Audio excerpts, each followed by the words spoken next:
4 hours in. Fair enough. We can deal with that. Burn it.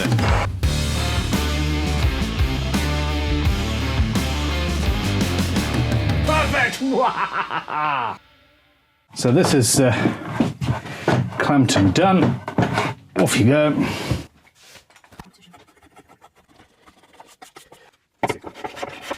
Actually, in the interest of saving time, I've just realised there's no point really in me planing this entire massive surface down. I'll cut out the body and then plane that flat. My centre line is there. So now I'm gonna mark it directly onto the wood with my scalpel blade. Now I'm not using a template, I'm just going to be cutting this out and adjusting it as I go. It's all about smooth curves and what feels right on the machines as I'm doing it. And there's our guitar. I'm just drawing along the lines that I've marked in the with a scalpel blade, so that I can see them properly. Because this is where we're at. Now with the bandsaw, I'm only going to go roughly around the outline. We'll then glue the top on.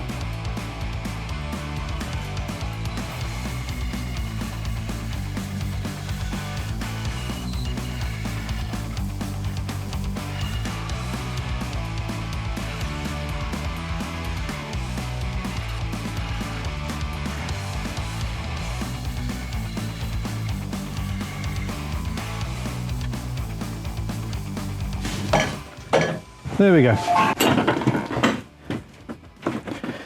We should be good. We should be good.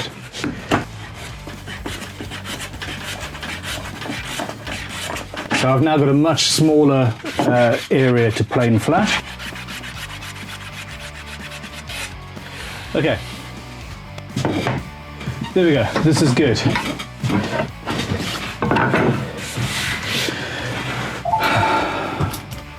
Fantastic.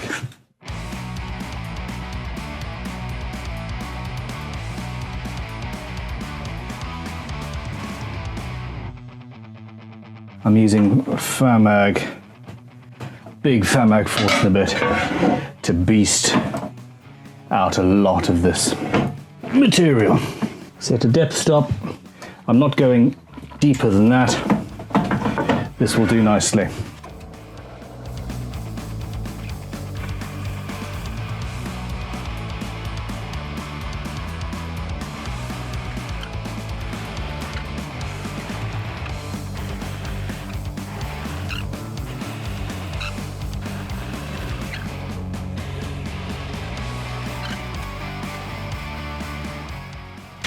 Are you ready for this? I am going to freehand this cavity.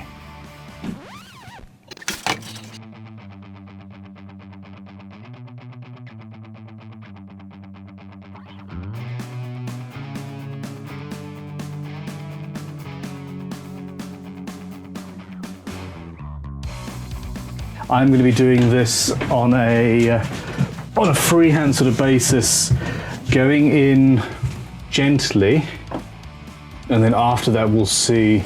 So I'm going to go in about 10 mil or so, and then I'll use that as the template, essentially. I'm going to go softly, carefully, and yeah, hope this very chippy wood doesn't chip too much. We'll see.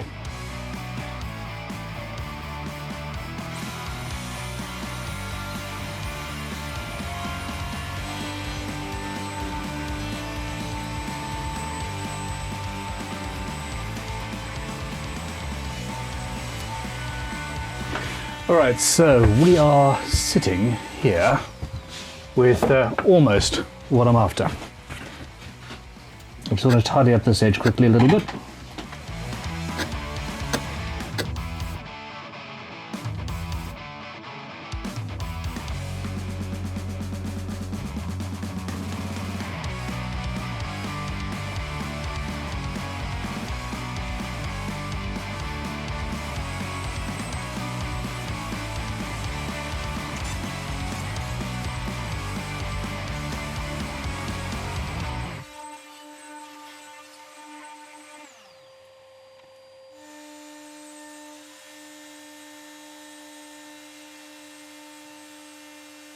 So that's that done. I am now going to route the control cavity. I'm going to be using a PRS style template. I don't want to drill all the way through to the back from one side. I want to come in from both sides so that I don't chip it out, because as we've mentioned, this is chippy stuff. So same as the headstock, I'm drilling all the way through, giving myself a locating hole, and then I'm going to go by hand. And we'll be good.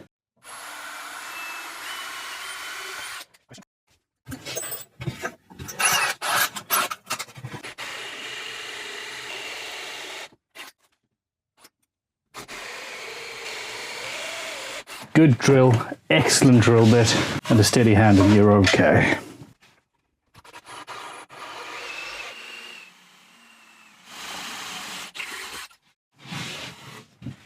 All right, so that is done, and it saves far more time than it takes out of the routing, and also saves the router bits, which are a little bit more delicate than Forstner bits somehow. I think because the router bits are running at higher speed or something like that. I'm not going to use masking tape and super glue. This is the inside of the guitar. I can just put a couple of screws in here. This also feels like a step back for me. I haven't screwed a template to a guitar body in a long time. A long time. That template is now in, and I've got some routing to do. Anyway, I'm using the small router cutter, and I'm taking short passes just to reduce the clipping, chipping, etc. I am thoroughly caffeinated with 5 hours, 41 minutes and 50 seconds in.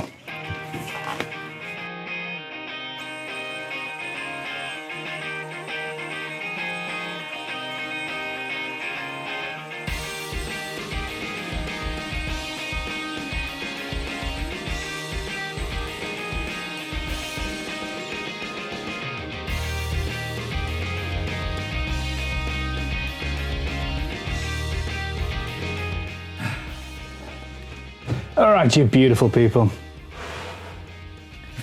So, we are making some serious progress here. I'm only feeling slightly broken. 5 o'clock, we've been going for coming up on 6 hours. Now, masking tape and super glue requires 3 things. Masking tape and super glue accelerator just for fun, preferably in 2 places, and also preferably over a flat surface. I've got some glue there, which is not quite ideal, but we should be all right. So that's where that is going to be.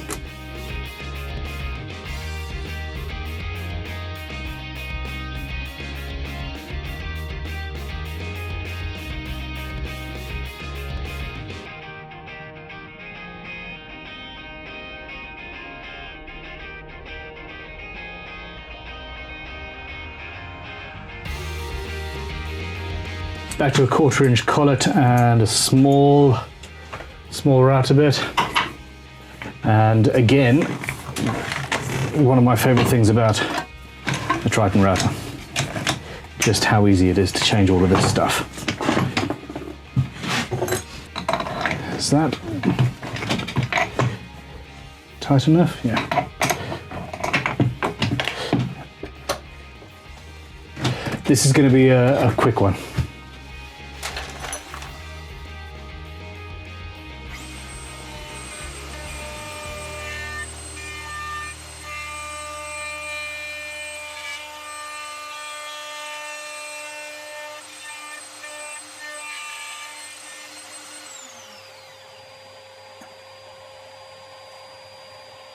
Routy, routy, catchy monkey.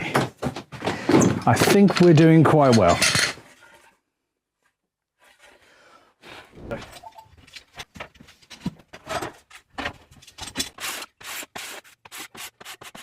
Now, I suppose the real question is why, oh why, did I decide to make a hollow body instrument with an F hole and all of this?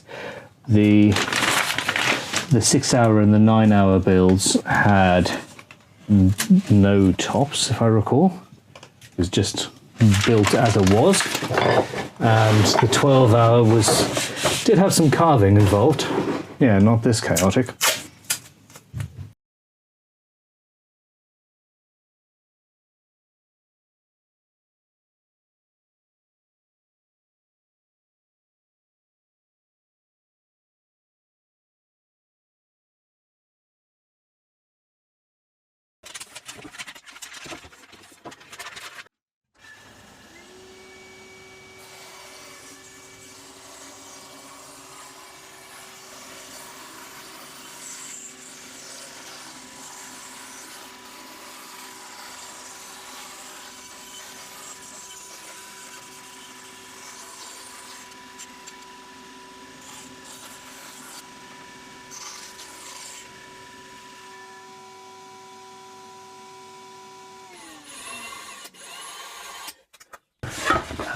I'm going to try and cut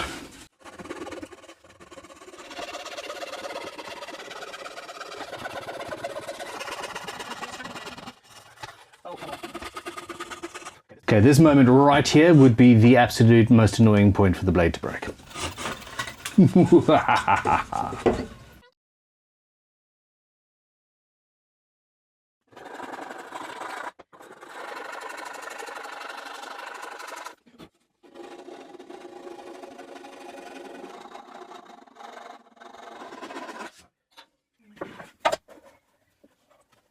Let's stop talking and actually get on with things.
The Ukraine coat of arms, I'm going to make that as the inlay.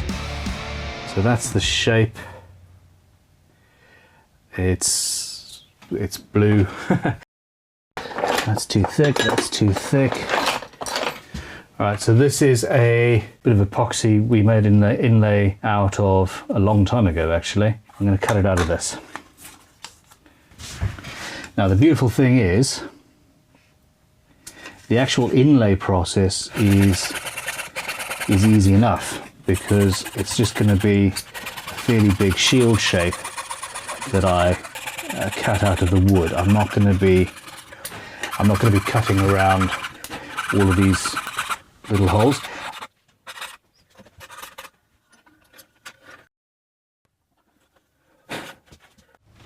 I think they're right. The big unit, given $5. The fact is you'll never break your record in a live stream because we all distract you. That's a good point. No, I'm not. I don't. Yeah, I don't care about the record per se, but if I'm not actually able to see, then I really shouldn't be doing things. Maybe. Possibly. I don't know. I have very, very good eyes. And this is problematic. I think that really, I actually do need to call it a day at this stage. And here we go on with the second try. So we put everything back in place. We're going to do the same exact thing again.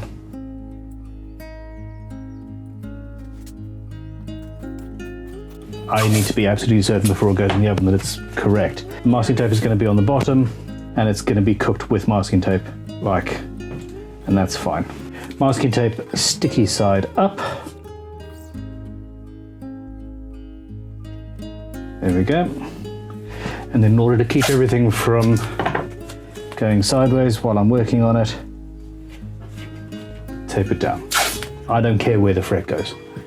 As long as the design itself is all centered and correct, that is the issue. So it's absolutely making certain that these pieces are all proper, and then are going to stay where I want them to. In the end, this is a learning process. I'm learning, you're learning, we're all learning. It's cool. The masking tape is not doing its job properly, not at all.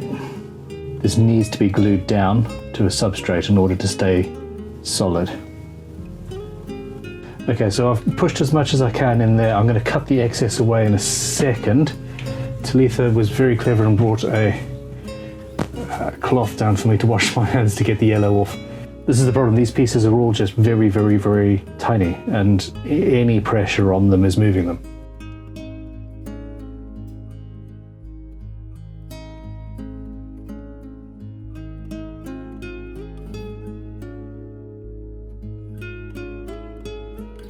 So looking at this, we've got pretty much, well, it is where I want it to be. This is the Crimson logo test that I did last night, and at the very least, this is going on the guitar. So I need to get that out of there. We have got a tiny little Crimson yellow and blue logo made out of Fimo. That's absolutely fine and ready to be inlaid. Okay, it's a one-piece neck. It looks cool. It doesn't need to have a veneer on the front. We're not doing a 9-day build, not by a long shot. I have got the negative here, which I could use to potentially mark out where I want to cut. So normally I would hold the inlay in place and then carefully mark around it. This is the problem. I need to put this in place, then use masking tape, which is basically my favorite tool of all time, apparently. I think I'm actually at a position now where I know where I need to be.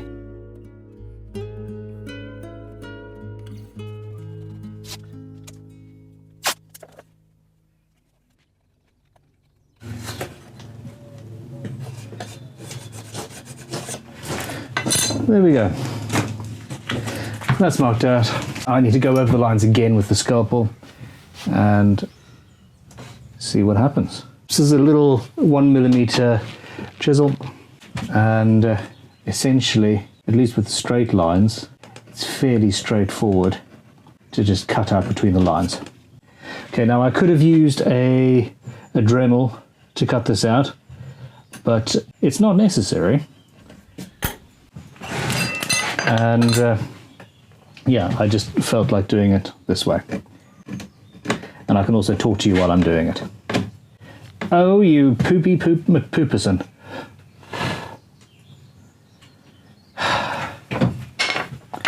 Fine, let's get the Dremel out.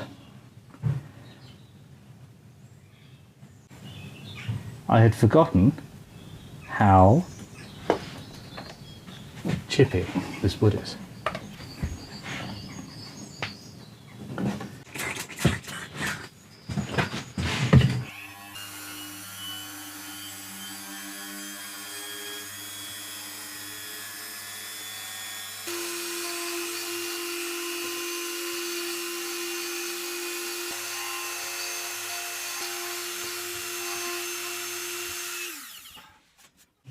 I'm going to use superglue to glue it in, but I don't want the superglue to flood through the grain and then make it so that the finish won't stick. Now, I'm not going to be using stain on this, so that's not actually too much of an issue, because oil will just make it look like the superglue. Normally, if I was going to be staining and doing this into maple, I would flood the cavity with shellac first to seal it, and then I would put the glue in and the inlay. At this stage, having taught myself around, I'm just going to flood it with superglue and go. One does not want superglue in one's eyes.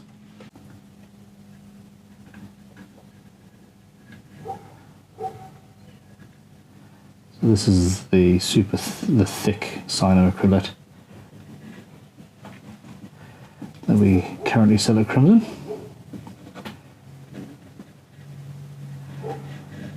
And there we go.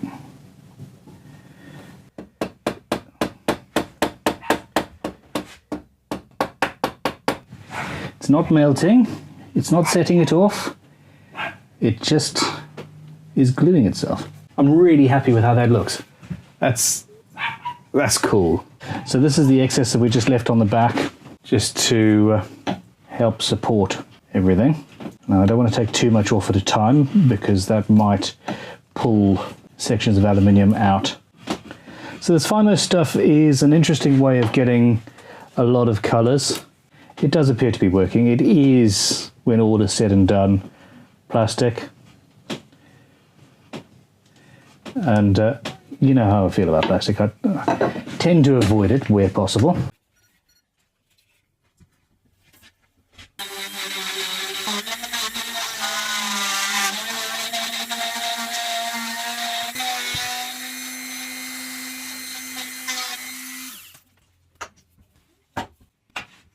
Okay, so I didn't want to go all the way right up to the edge, so I'm doing a cut to cut, whereby you mark in from the top with your scalpel blade, and then you go in from the side with a chisel. I'm going to flood it with thick superglue, and it'll all become nice and solid.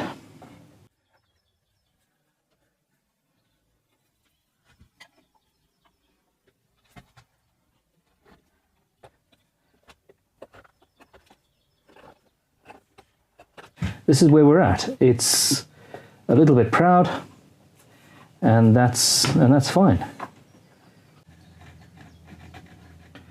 Now this is thick superglue. I'm wearing goggles because I don't want this to spooge up into my eyes as I go, because that would suck, especially if I close my eyes. And essentially,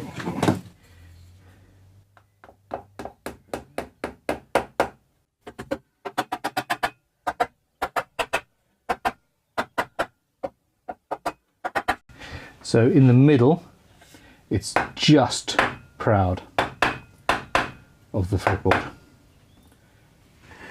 I'm going to grab some super thin super glue and just flood any gaps in the Fimo. That's interesting, it makes the blue much more vibrant. Bonus, maybe we will use that later.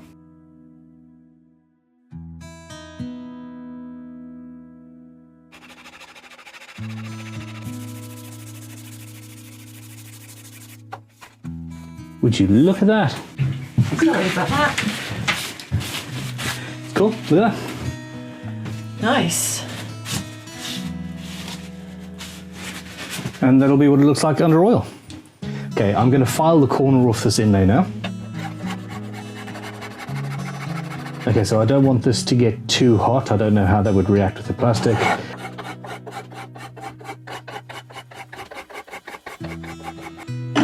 This is warming up and needs to be done over a slightly longer period of time, I suspect. Amazing. This is the first thing I've used my Stanley No. 2 for pretty much ever is as a heatsink. The inlay that took the entire last live stream, which was an absolute nightmare, is now done. So we ended last time with me having a little bit more to remove. I've done that. The headstock inlay is there. Now initially I've got a great big inlay and I need to cut the slots through. Bear in mind that the Fimo is relatively soft. It's not soft, but it's relatively soft. I actually managed to rip one of the smaller sections out of the inlay because as I was filing it, it just pulled out. Obviously re-glued and fine. What I'm going to do is grab a ruler and then scalpel. I need to make that marking knife more accessible. Now starting the cut with the scalpel blade, be careful not to run over and slice the tip off my thumb. That's giving something for the saw blade to follow.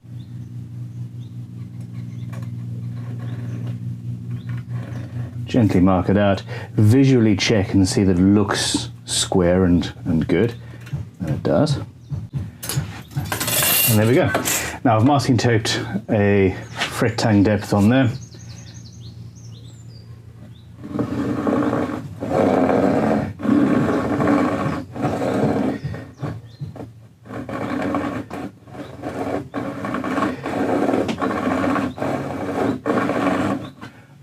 Now the Crimson Guitars fret slotting saw cuts on the pull.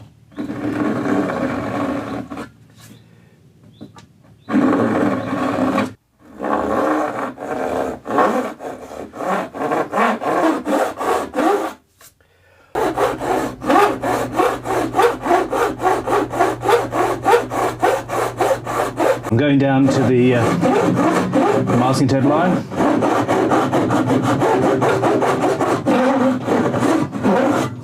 I need to double check my fretboard before I go much further. Straight edge. See where we're at. That's absolutely fine, no movement whatsoever. You can see, I think, what's going on there. I've got those marks going across the metal and I love that. So I'm going to leave it. I'm going on to the fretwork just for fun. Now the first thing to do to make sure that your frets go in absolutely smoothly and with utter perfection is to go along the top of each fret slot with a triangular file.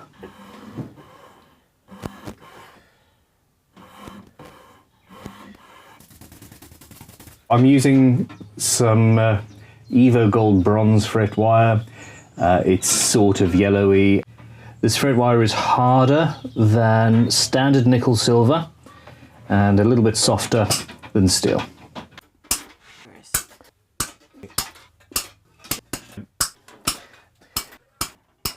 You don't want to take these frets and put them in little numbered holes in a pot. Fret ends are very sharp. Nickel silver is actually poisonous to some people, but even to normal people, you get a nasty infection. And it's just an absolute nightmare. I use masking tape.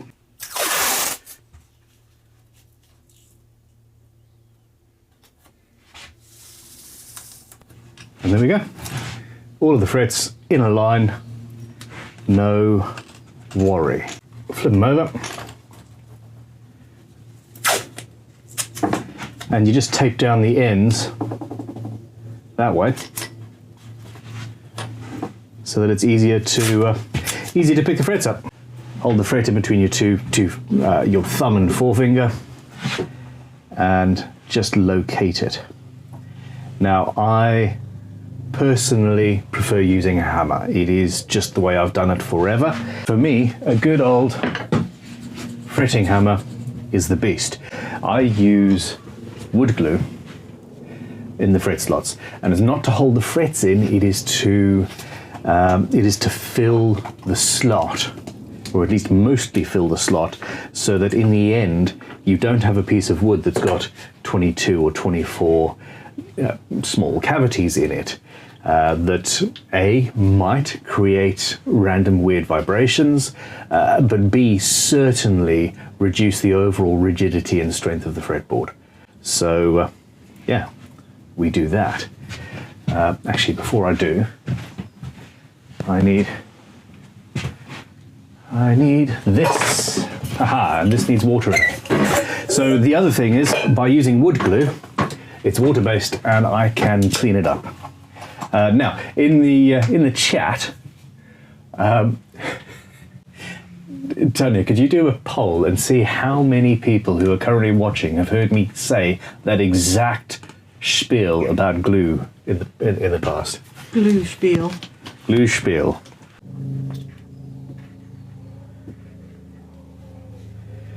Generally 3 frets worth. Spooge it in with your finger, and then you'll end up with enough to start a 4th. Only do this where you're absolutely certain. Generally do 1 to start. Just, you need to make sure that you know that the frets are, the slots are deep enough, etc. Hit the fret at the end, and then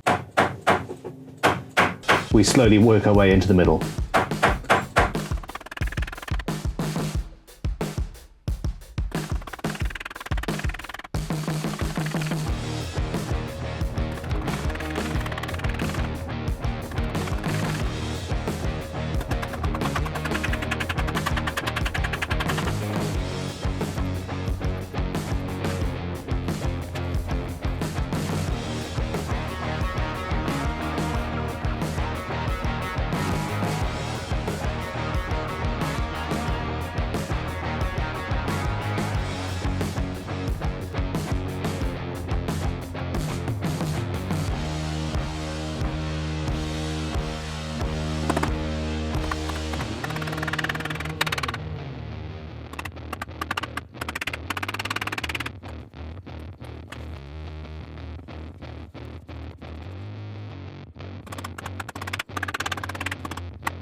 So I've got 2 more to do, and I'm going to go in there and just gently with a file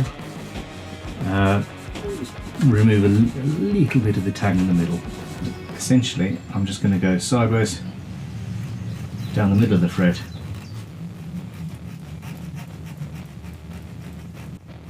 Now I don't want to remove all of it.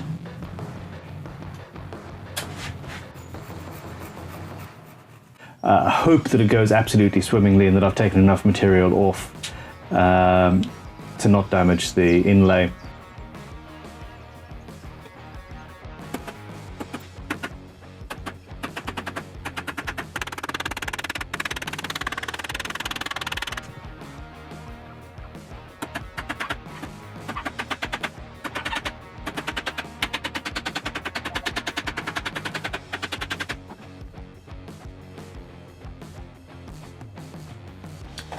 So that, yeah, that worked absolutely perfectly. The frets are solid, they're in, there's no issues there whatsoever, and man, it's all good. So that's the gorgeous figured ebony fretboard,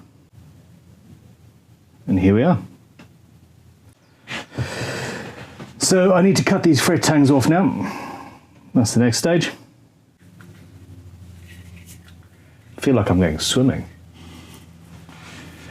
I put my thumb on the on that section and carefully line up and just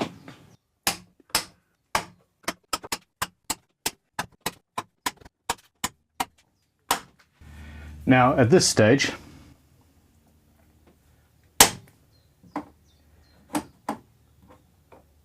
that one's in the way, so you have to pick up, sort of skip over and get the one that's more proud. There we go.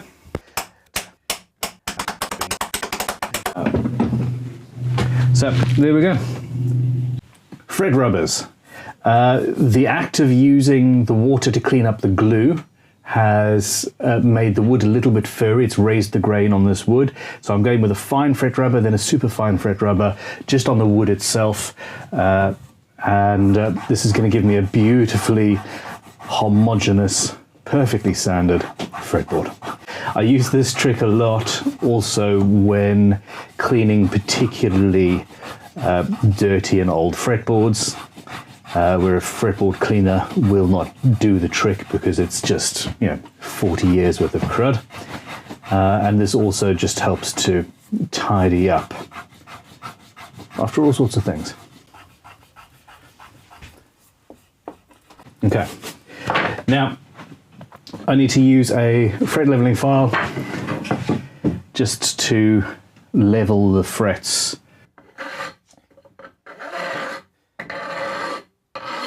And this is made more difficult by the fact that I haven't actually routed this part of the neck down to the fretboard. I was going to do that by hand before I put the frets in. Guess you forgot.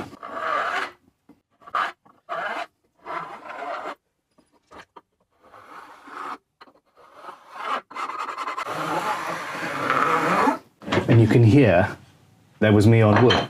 I've already got it flush and down. So we do a fret end beveling file. It sets the correct angle on the sides of the frets. I'm happy. It's going to look awesome. So you want to say a 25 degree to 30 degree angle on the end of the fret. Anything more obtuse, is that the word, than that, and you'll be losing playing surface area, and your string will end up sliding off the edge of the fretboard.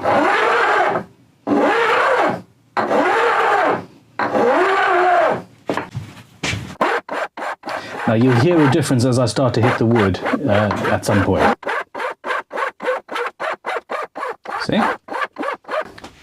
So now you're just touching the wood, and I want to round it over a little bit. Makes the guitar more comfortable. And while I'm here, same angle with the leveling beam. And this is polishing up the ends of the frets. We're starting to hit the actual final finish. So the fretboard here, the inlay, that's, other than oil, where we want it to be on the finished guitar. And the same is going to be the case on these fret ends, etc. And I'm rolling the angle over just a little bit, just to make that nice and comfy. Frets are roughly in place, which is great. I need to do the side dot inlays. 1, 2, 3, 4, 5, 6, 7, 8, 9, 12, 13, 14, 15.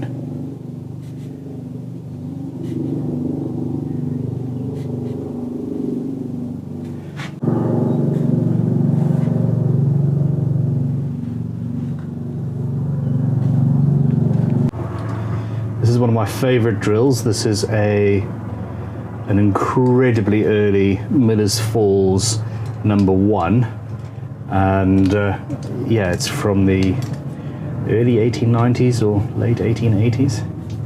It's just, yeah, makes me do that. Clamp the neck down.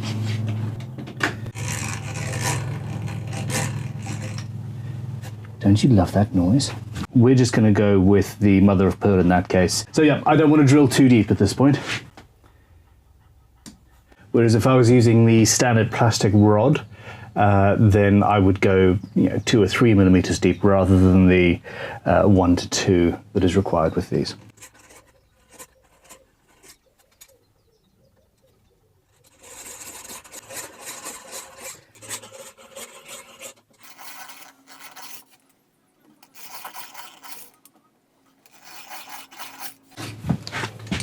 There we go, and with a drill bit like this, you always put it away.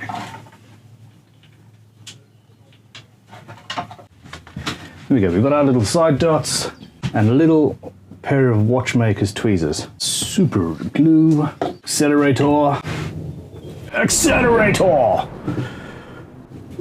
Bear's gonna do something with that. Okay.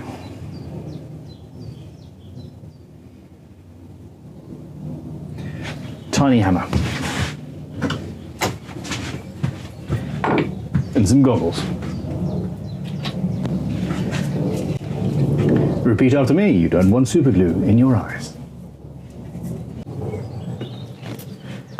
Okay, start off with one just to make absolutely sure that all the holes are the right size, etc. Look at that. Try not to get super glue on the tweezers either. 3 might be pushing it. There we go, glue on the tweezers. You all saw that.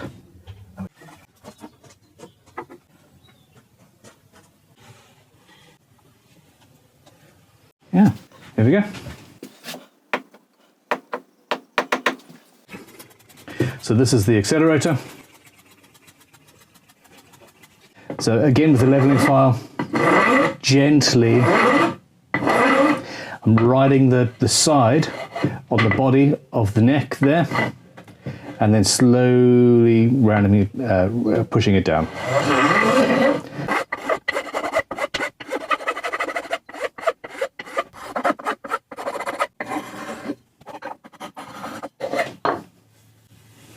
Okay, that's not perfect, it is flat.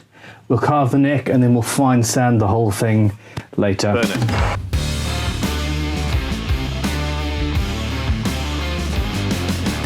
Perfect! You guys are amazing. I really appreciate your support, and we're doing some amazing things here together.